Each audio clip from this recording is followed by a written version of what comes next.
Hello everyone, मैं विशाल महाजन भाई आज आपको बताने वाला हूं कि आप बेसिकली क्लास 12th के अंदर तीन सबसे बड़ी कौन कौन सी गलती करते हैं जिसके कारण आपके क्लास 12th में अच्छे मार्क्स नहीं आ पाते बहुत सारे बच्चों के। लेकिन अगर आपके पास अभी टाइम है, अगर आप इन गलतियों को सुधार लेते हैं, ठीक कर लेते हैं, तो आप भी 95% मार्क्स आराम से ला पाओगे किसी भी सब्जेक्ट में। इसलिए वीडियो को लास्ट तक देखिएगा और अच्छे लगे तो शेयर भी जरूर कीजिएगा। देखिए, सबसे बड़ी गलती जो बच्चे करते हैं, ओनली एनसीईआरटी बुक, सिर्फ एनसीईआरटी करते हैं। क्योंकि बहुत सारे लोग ये बोलते हैं कि एनसीईआरटी कर लो, बहुत अच्छे मार्क्स आ जाएंगे, 90 नंबर आ जाएंगे, 100 मार्क्स आ जाएंगे। ऐसा नहीं होता। एनसीईआरटी कंपलसरी है। जैसे मैथ्स के अंदर बिना एनसीईआरटी, और बहुत सारे लोग ऐसे बोलते हैं कि एनसीईआरटी मत करो, बाकी सब कर लो, आरडी कर लो, प्रीवियस ईयर क्वेश्चन कर लो। तो दोनों ही बातें गलत है।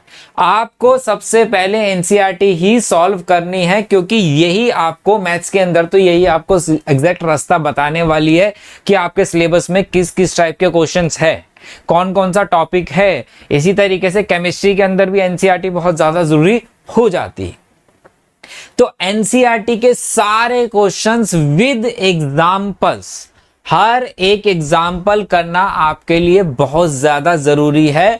ज्यादातर एग्जाम्पल्स आपके प्रीवियस ईयर क्वेश्चंस में आपको मिल जाएंगे एनसीईआरटी के। और अगर आप प्रीवियस ईयर क्वेश्चन करेंगे तो बहुत सारे क्वेश्चन, ये नहीं कह रहा सारे क्वेश्चंस पेपर में मिलेंगे।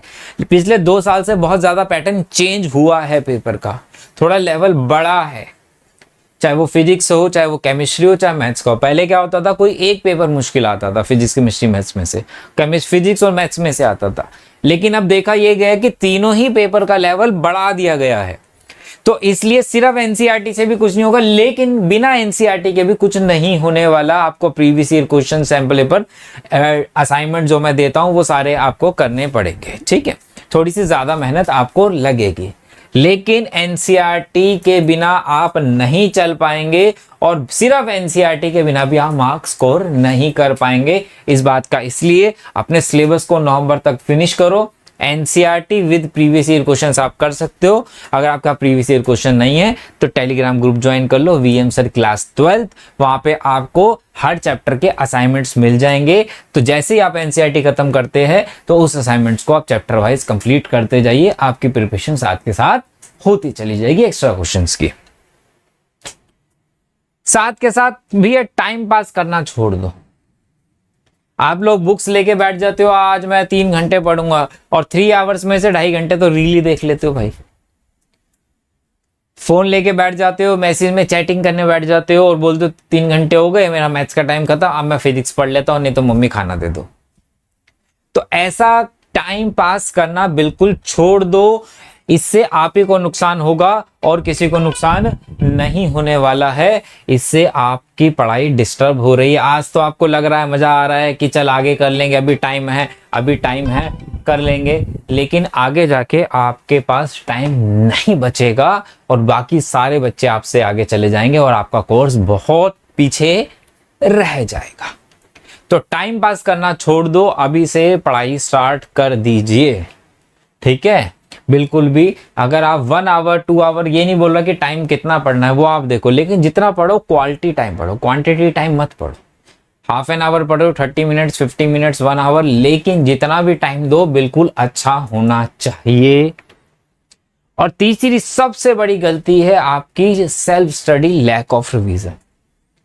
क्या करने पढ़ने बैठ रहे हो, क्या करने बैठ रहे हो भाई? जो हम टॉपिक कर रहे हैं, सर ने जो होमवर्क दिया था वो कर रहे हैं। एओडी चल रहा है ट्यूशन में तो मैं एओडी की प्रैक्टिस कर रहा हूँ। इंटीग्रेशन चल रहा है, मैं इंटीग्रेशन की प्रैक्टिस कर रहा हूँ। और पिछले 5 चैप्टर्स 6 चैप्टर्स का क्या हुआ उसका कोई राम भरोसे, वो तुम कर ही नहीं रहे। और जब कभी पेपर आएंगे, जब पीछे जाओगे तो देखोगे क्या, पिछला तो मैं भूल ही गया। मेरे से डेरिवेटिव के क्वेश्चन नहीं हो रहे, मेरे से कॉन्टिन्यूटी नहीं हो रहा, मेरे से रिलेशन एंड फंक्शन नहीं हो रहा, मेरे से मैक्सिमम के क्वेश्चन नहीं हो रहे। सर वैसे मैंने 9 चैप्टर कंप्लीट कर लिए, 8 चैप्टर कंप्लीट कर लिए, लेकिन पीछे के अगर नहीं कर रहे हो रिवाइज तो क्या फायदा उस चीज का। तो सबसे इंपॉर्टेंट है रिवीजन, मल्टीपल रिवीजन। एक बारी भी रिवीजन नहीं होनी चाहिए, मल्टीपल होनी चाहिए। जैसे अभी रिवाइज कर लो, टर्मिनल आए फिर कर लो, फिर बीच में जैसे ही अक्टूबर आए फिर एक बारी कर लो, फिर हमारे पास कहाँ आ जाएगा भैया, प्री बोर्ड आ जाएगा दिसंबर में, उससे पहले कर लो।